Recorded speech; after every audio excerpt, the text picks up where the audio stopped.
If you are using a denim with a lower stretch percentage and wish to heavily distress, I recommend sanding once more over the entire surface of your denim. I have found that I have achieved better results using a flat piece of sandpaper rather than a sanding block. It helps me to achieve a better sand over the entire surface. I move both vertically and horizontally across the denim with the sandpaper, sanding vigorously. I pay special attention to cover the entire surface, including small detail portions. Be careful to avoid any top stitching, as sanding over your top stitching will ruin it. Do not be afraid to over-sand. Any area that has been sanded will react more heavily to the bleach. If you wish your shorts to lighten considerably, sanding at this stage will help later on.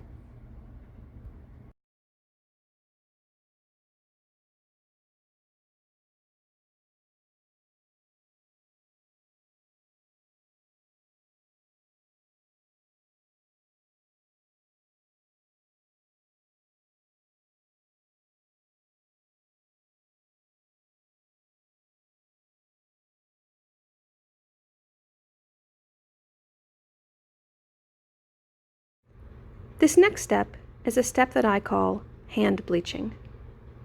It is in this step that you will see the real change occur in your denim. Always use gloves to protect your hands, work in a well-ventilated area, and use an old towel to cover your surface. The solution that I'm using here is a mixture of 1/4 cup of water with 2 to 3 tablespoons of concentrated bleach solution. If you are working with standard strength bleach rather than concentrated, it will work just fine. You will simply need to use more bleach. The idea here is to saturate the rag and gently graze it over the denim. At this point, I do not saturate the denim itself.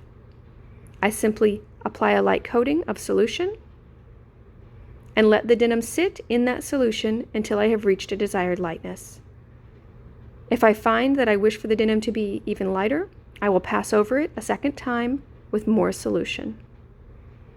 I like to go over the whiskering one final time by pinching it to isolate the ridge and passing over it with the towel.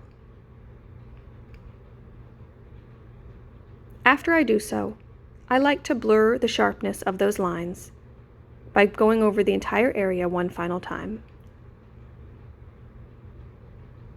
It is important to try to distribute the bleach solution as evenly as possible. Areas with more solution will become lighter than other areas. Areas that are sanded will also be more affected by the bleach solution. It is fine to bleach the top stitching. In fact, I often pay special attention to more heavily saturate the top stitched areas.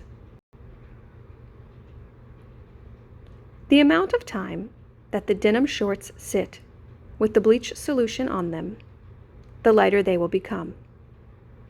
You can refer to the blog post to see my experience with the denim, how long I left it to sit with the bleach solution, and how affected my denim was. Once you have reached the desired lightness, you will need to rinse your denim to deactivate the bleach, or it will continue lightening. Then I launder and dry.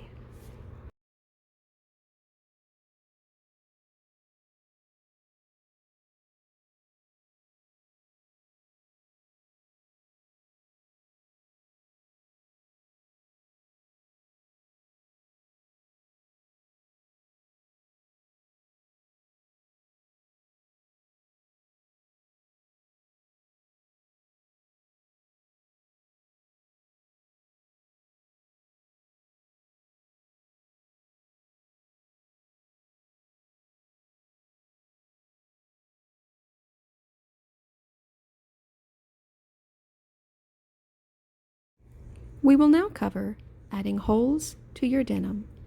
It's a very simple process, and the most difficult part is probably determining where you would like your holes to be placed and how big you would like them to be. The first step is determine placement. I like to take my chalk and draw 2 lines that are perfectly horizontal. You want to pay special attention to make sure that the lines are indeed horizontal, running from one side of the denim to the other. You do not want them to be diagonal, even the slightest. The denim is made up of warp and weft threads. The warp threads run horizontally, and the weft threads run vertically. So you need to be careful to not cut the warp threads when you're making your slices. So I'm going to make a very small cut on my chalk line just to get it started, both on the top and the bottom. Once I have enough room to slide my scissors in, I go ahead and cut straight across. I do recommend practicing this on scraps, as you see me doing here, to get the hang of exactly what the holes look like, how big you want them to be. Now you can see that my lines are not exactly one atop the other. This one begins here, and this one begins a little bit further out. Once you have created the two slices in your fabric, we will begin removing the warp threads that run up and down in between the two slices that you made. The easiest way that I have found to do this is to start in the center and work the threads apart just a bit until you can begin to see a separation in the threads. I use my seam ripper to go in horizontally and begin pulling up some of the blue warp threads and removing them. You will begin to see the white warp threads appear, weft threads appear.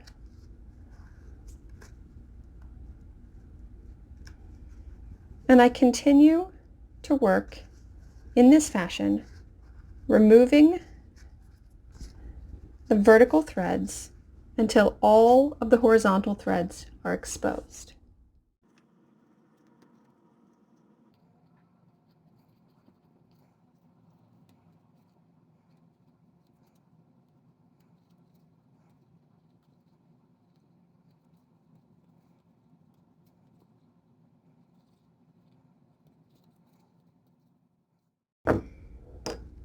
Once you have a portion removed from the center, it becomes a little bit easier to slide the threads away and simply pull them out. Pull them to the side and remove them.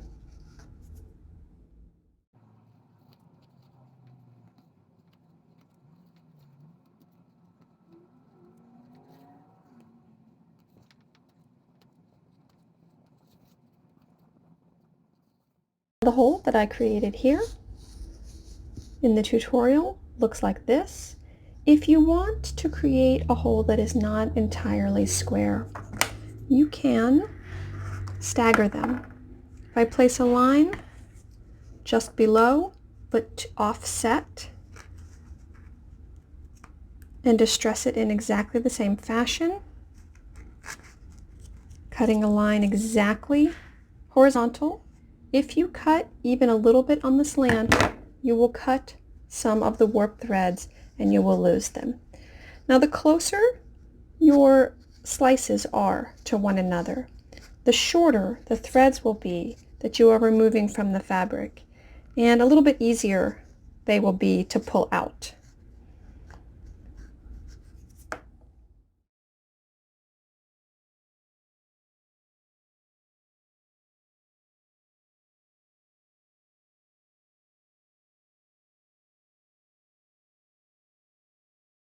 It is in this way, by staggering your slices, that you can create holes that are not entirely square.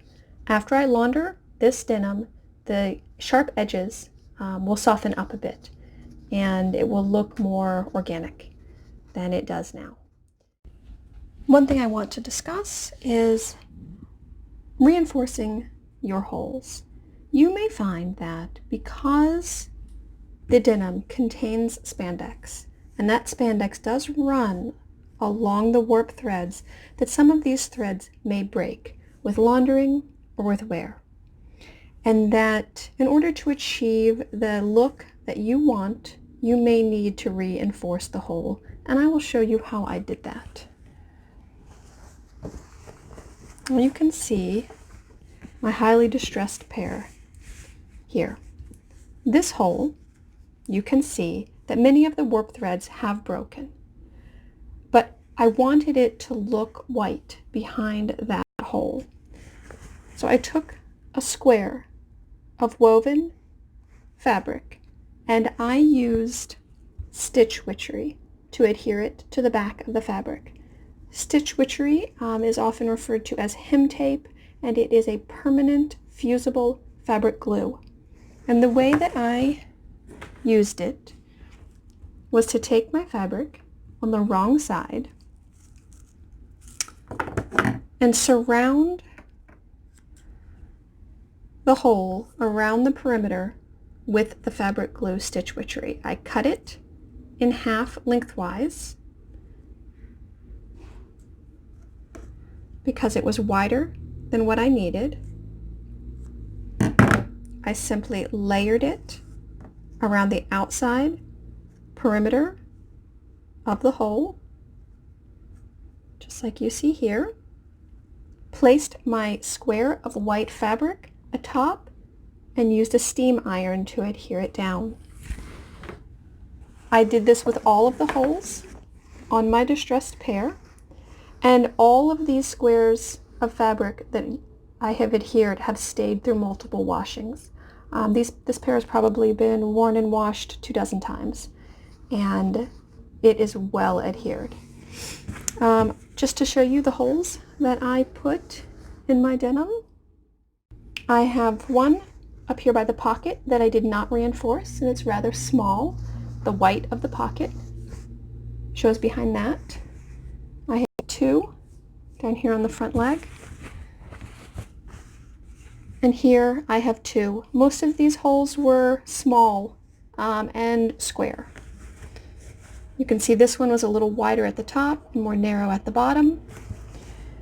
The only holes that I put on the back is I put this one small hole on the pocket, only through the pocket layer, not all the way through the second layer of the shorts, and I didn't pull out all of the weft threads. I left some just to give it a little bit of a frayed look.